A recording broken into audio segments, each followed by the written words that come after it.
அம்பேத்கரையா வந்து பார்த்தீங்கன்னா வாழ்க்கையில் வந்துட்டு 2 வாட்டி வந்துட்டு எலெக்ஷனில் நிற்கிறாரு. அந்த 2 வாட்டியுமே தோத்து போகிறார் மக்களே. இதை முக்கியமாக நோட் பண்ணணும். அந்த 2 வாட்டியுமே யாரால தோற்கடிக்கப்படுறார் அப்படின்னு பார்த்தீங்கன்னா, காங்கிரஸ் வந்துட்டு திட்டம் போட்டு அம்பேத்கர் ஐயா வந்துட்டு ஒரு சொற்ப வாக்கு வித்தியாசம் தோத்து போகிறாரு, தோற்கடிக்கிறாங்க.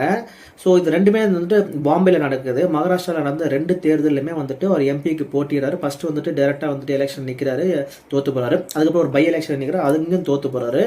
இதுக்கு நேரு அவர்கள் வந்துட்டு பிரச்சாரம் பண்றாரு. என்னன்னு சொல்லி பிரச்சாரம் பண்றாரு, நீங்க ஓட்டு போடுங்க, நீங்க அம்பேத்கருக்கு ஓட்டு போட்டு உங்க ஓட்டை வேஸ்ட் பண்ணாதீங்க அப்படின்னு சொல்லிட்டு இழிவா பேசுறாங்க.